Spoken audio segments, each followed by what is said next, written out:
Se vuelven a caldear las cosas entre Rusia y Ucrania y justamente de eso vamos a conversar con Raúl Sor. Raúl, tenemos la situación de Rusia y Ucrania que ya de por sí, entre ellos dos solamente, estaba muy álgida, pero a mediados de la semana pasada intervino Joe Biden advirtiendo a Rusia que no intentara hacer nada en torno a la situación estratégica de Ucrania y bueno, ha vuelto en estas últimas horas de alguna forma alterarse muchísimo el ánimo entre Rusia y Ucrania. ¿Qué está pasando? Hola Fernando, sí, hay un dicho que dice que cuando los elefantes pelean, el que sufre es el pasto. Y acá lo que está ocurriendo en Europa Occidental es que está subiendo en forma progresiva el gas, que ahora que el hemisferio norte está entrando en el invierno, es un combustible fundamental para las calefacciones y para una serie de procesos industriales. Y todo esto es producto de la crisis que se está viviendo entre Rusia y Ucrania. Y ya en la conversación que tuvieron la semana pasada, a la cual tú aludiste, entre Biden y Putin, bueno, llegaron a un principio de entendimiento. Y el principio de entendimiento era, lo dijo Biden, nosotros no vamos a intervenir militarmente en este conflicto, pero las penas del infierno en cuanto a sanciones, a boicot económico para Rusia, si es que llega a osar de invadir o de agredir a Ucrania. Pero el hecho que diera una señal ya definitiva de que no iba a intervenir militarmente Estados Unidos ya generó bastante nerviosismo en la región. Y bueno, las cifras sobre las tropas que ha ido movilizando Rusia en la frontera con Ucrania van desde 90.000, según algunas fuentes, hasta 175.000. Es decir, una fuerza más que suficiente como para, de todas maneras, ocupar Donbass, que es la región del este de Ucrania, donde están los rebeldes prorrusos, que está consolidada, pero que desde allí podrían avanzar y tomar una parte mucho más importante de Ucrania.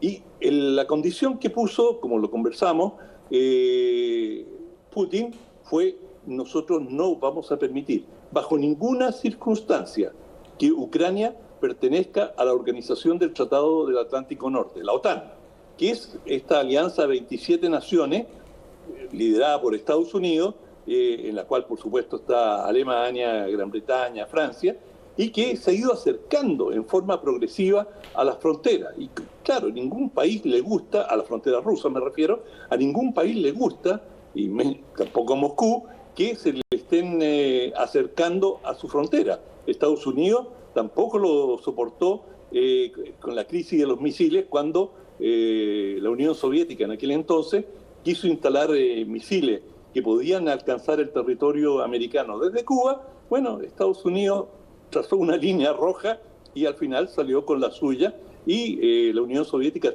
tuvo que retirar estos misiles. Bueno, ahora es Rusia la que dice: nosotros no vamos a aceptar que se cruce esta línea roja que pone en peligro nuestra soberanía. Ahora, esta línea roja que tú dices, también son armamento de largo alcance que puede utilizar el territorio ucraniano en caso que ellos entren a la OTAN. Bueno, eso fue una pelea anterior que tuvo Rusia con Estados Unidos y con la OTAN, y era sobre los cohetes y el alcance de los cohetes, y en eso han ido progresando relativamente, y aunque en este momento las negociaciones están relativamente congeladas, habían llegado a algunos acuerdos de no instalar cierto tipo de armamento.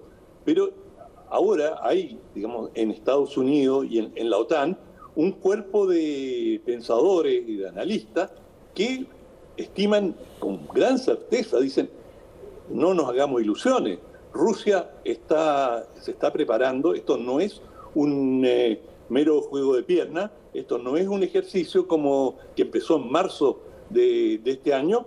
Esto es una movilización estratégica y podríamos esperar una invasión rusa entre enero y febrero. Y si tú lees la prensa europea, está llena de editoriales y de analistas que advierten de que esto es una posibilidad real.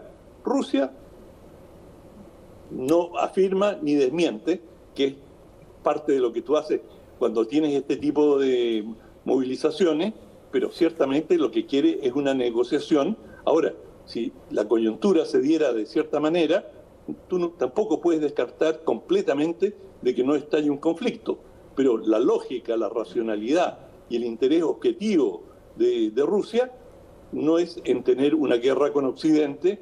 Bueno, Occidente no participaría, pero digamos el quiebre que se produciría con un ataque a Ucrania sería muy difícil de resolver. Es decir, hay muchos que dicen que esta es una crisis tan grave como la que se vivió justamente con los cohetes que se fueron instalados en la crisis de Cuba, ¿verdad?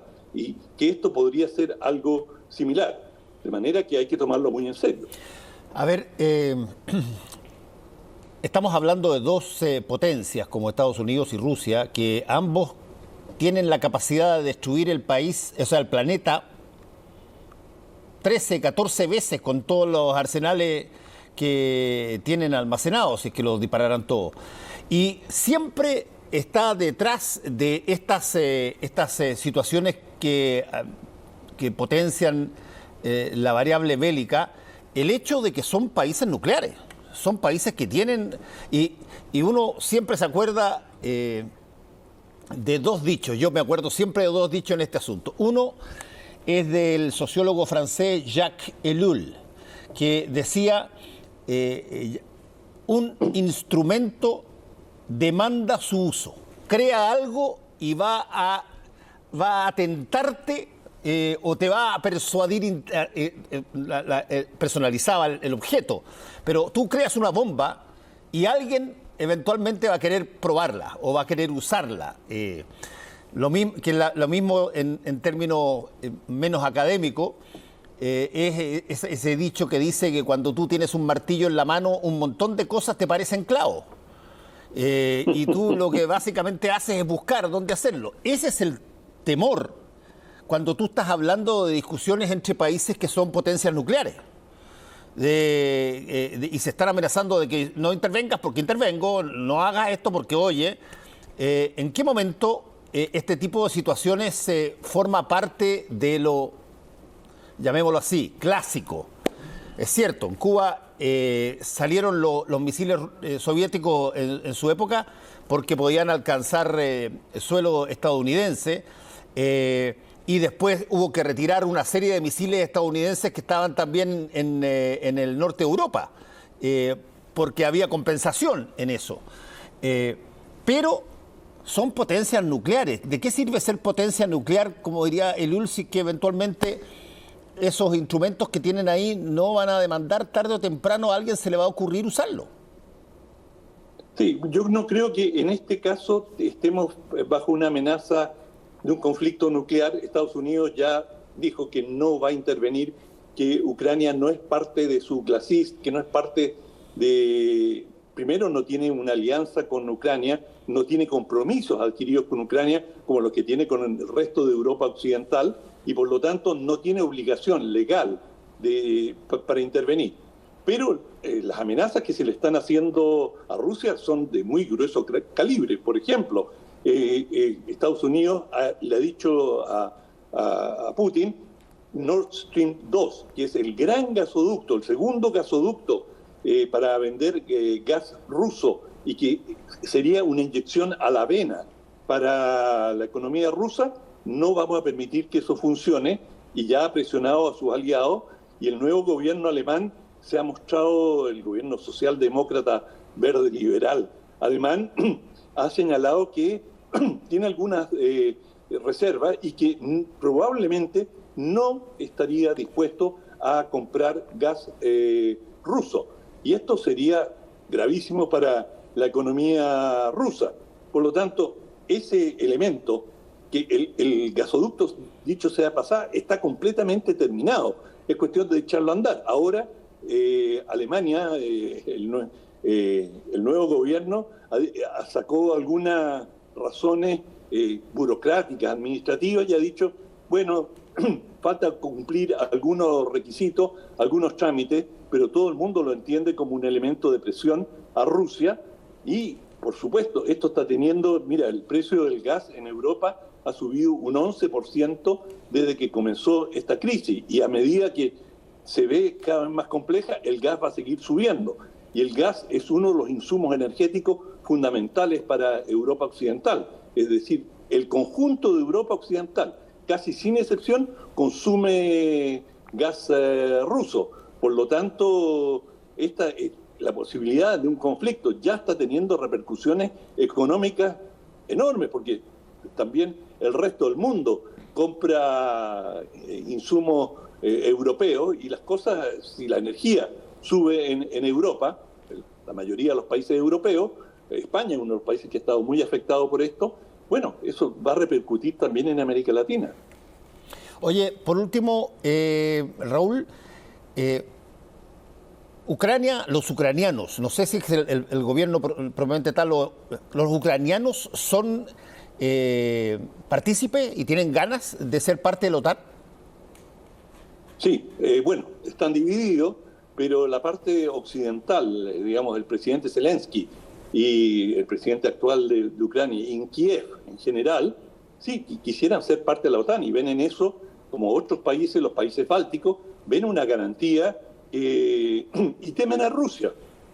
Tienen experiencia, o sea, han visto cómo en el pasado, cómo Rusia les impuso condiciones, y bueno, tenemos la experiencia amarga para los ucranianos de haber perdido la península de Crimea en el 2014, en la cual justamente Rusia, sin decir agua va prácticamente, se tomó la península. Es cierto que habían una serie de temas legales, la península siempre había sido parte de la Unión Soviética, y la Unión Soviética se la cedió a Ucrania como parte de lo que era entonces la Unión Soviética. O sea, no vamos a hacer diferencia entre provincias, y veían a Ucrania como provincia. Claro, cuando Ucrania se convierte en un país independiente y comienza a tener reclamaciones, Rusia tenía una de sus principales bases navales en Crimea. Bueno, se genera esta situación muy compleja, y que terminó en la invasión, y también con mucho cinismo por parte de los rusos, porque los rusos dijeron, no, si son gente que lleva uniformes verdes, pero no son necesariamente soldados nuestros, lo cual era una caricatura, era una manera de eludir sanciones y no hacerse cargo de la situación, pero obviamente es algo que no engañó a nadie. Bueno, Raúl, vamos a tener que estar atentos una vez más a esta situación entre Rusia y Ucrania. 1.000.000 de gracias, cuídate. Igual, chao.